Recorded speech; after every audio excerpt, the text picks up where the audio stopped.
Hello दोस्तों, नमो बुद्धाय, जय भीम, जय मूल निवासी। दोस्तों वीडियो शुरू करने से पहले आपसे कहना चाहूँगा कि अगर अभी तक आप लोगों ने हमारे चैनल को सब्सक्राइब नहीं किया है तो सबसे पहले लाल वाले बटन पर क्लिक करके चैनल को सब्सक्राइब कर लीजिए और बेल आइकन को दबा दीजिए, जिससे हम जो भी वीडियो बनाएंगे सबसे पहले आपको मिल जाएगा। तो आइए शुरू करते हैं। दोस्तों, आप लोगों को बताना चाहूँगा कि हमारे देश में कुछ अफवाहें बहुत ज़ोर शोर से चलती रहती हैं, और अफवाहें भी ऐसी, और उन अफवाहों पर हमारे SC, ST, OBC और माइनॉरिटी समाज के लोग उस पर तर्क करने की कोशिश किया करते हैं। दोस्तों, ऐसे ही आप लोगों के बीच एक ऐसी घटना के बारे में बताना चाहता हूँ, आप इस बात को ध्यान से सुनिएगा। दोस्तों, आज 21 मार्च है और कल 20 मार्च थी। कल बाबा साहब ने एक ऐसे आंदोलन को अंजाम दिया था, वो आंदोलन जो यहाँ पर शोषित पिछड़े मूल निवासी समाज के जितने भी लोग थे उन सबको ले जाकर के महाड़ चौदार तालाब के ऊपर के साथ मिल करके वहाँ पर सभी को जल पिलाने का काम किया था, जितने भी यहाँ के मूल निवासी लोग थे उन लोगों को। लेकिन इसी बात को मद्देनज़र रखते हुए हमारे SC समाज के लोग, OBC समाज के लोग और माइनॉरिटी समाज के लोग और ST समाज के लोग, यानी हमारे सर्व मूल निवासी समाज के लोग ये कहा करते हैं कि बाबा साहब ने हमको पानी पिलाने का अधिकार दिलाया। तो ये सरासर गलत है। जो भी इस भ्रम में जी रहे हैं तो ये सरासर गलत है कि बाबा साहब ने हमको पानी पिलाने का अधिकार दिलाया, क्योंकि अगर बाबा साहब ने पानी पिलाने का अधिकार दिलाया है तो हो सकता है वो पानी बाबा साहब को भी पीने ना दिया जाता हो। तो फिर क्या वो पानी पी करके नहीं जाते थे घर से, या जब घर पे जाते थे तो उनको पानी नहीं मिलता था ना, उनकी माँ उनको पानी पिलाती थी ना, तो फिर उनको पानी पीने का अधिकार कैसे नहीं था? आपको ये समझना पड़ेगा। अगर हमको पानी पीने का अधिकार नहीं था तो अभी तक हम जीवित क्यों हैं? बात यह है, अंधभक्त मत बनिए, थोड़ा दिमाग लगा करके काम किया करिए। कहने का मतलब साफ ये है कि हमारे मूल निवासी समाज को पानी पीने का अधिकार तो था, लेकिन खुले में नहीं था, मतलब सार्वजनिक स्थानों पर पानी पीने का अधिकार नहीं था। जहाँ पर सवाण पानी पीते थे, जिस जगह से सवाण पानी लेते थे, वहाँ पर यहाँ के मूल निवासियों को, SC, ST, OBC को पानी पीने का अधिकार नहीं था।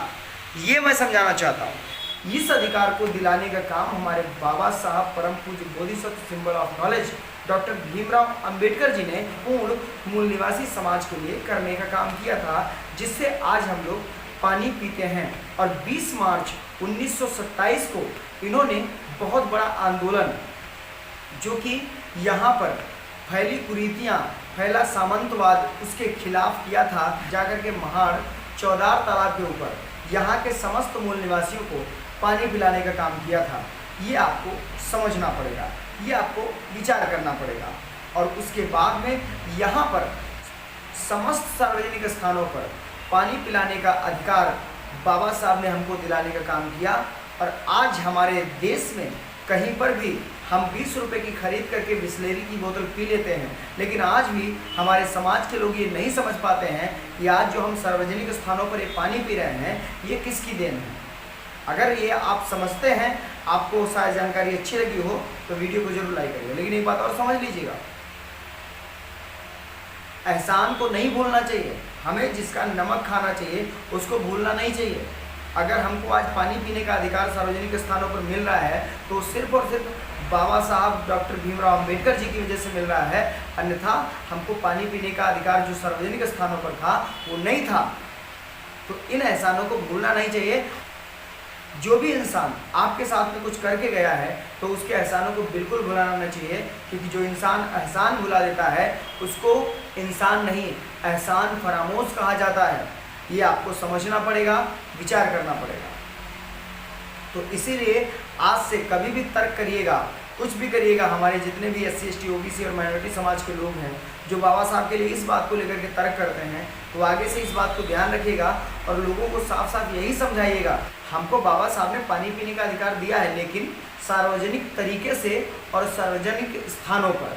ये आपको समझना पड़ेगा। वैसे आप अकेले में पानी पी सकते थे, वहाँ से जहाँ से कोई पानी नहीं लेता था वहाँ से आप पानी पी सकते थे, लेकिन सार्वजनिक तौर पर और सार्वजनिक स्थानों पर ये पानी पिलाने का अधिकार हमारे बाबा साहब ने दिलाया है, जो कि संपूर्ण यहाँ के मूल निवासी, यहाँ के आदिवासी SC ST OBC और माइनॉरिटी समाज के लोगों को दिलाने का काम किया है, ये आपको समझना पड़ेगा दोस्तों। और इतना ही नहीं, बाबा साहब के उस आंदोलन को हल्का करने के लिए बाबा साहब ने 20 मार्च 1927 को यह आंदोलन किया, लेकिन वही महात्मा गांधी ने 3 साल बाद 12 मार्च 1930 को उन्होंने नमक आंदोलन किया। वो सिर्फ इसलिए कि बाबा साहब का जो जल आंदोलन है, जो जल सत्याग्रह है, वो हल्का हो जाए। लेकिन जल सत्याग्रह हल्का नहीं होता है, ये उनको समझना पड़ता, लेकिन शायद वो समझ नहीं सके थे और उसी के तरीके से उन्होंने नमक आंदोलन किया था। लेकिन क्या करें, लोगों को नमक आंदोलन तो पढ़ाया जाता है, लेकिन यहाँ पर जो जल आंदोलन हुआ था, जल सत्याग्रह हुआ था, वो नहीं पढ़ाया जाता दोस्तों। इसी को पक्षपात कहते हैं, जाति भेद कहते हैं कि एक इंसान का नमक आंदोलन तो पढ़ाया जाता है, लेकिन एक इंसान का जल संघर्ष नहीं पढ़ाया जाता, जल सत्याग्रह नहीं पढ़ाया जाता। दोस्तों वीडियो अगर अच्छा लगा हो तो वीडियो को लाइक कर दीजिएगा, कमेंट करके ज़रूर बताइएगा वीडियो कैसा लगा। तो आज के लिए इतना ही, मिलते हैं अगले वीडियो में, तब तक के लिए नमस्कार, नमो बुद्धाय, जय भीम, जय मूल्यवासी।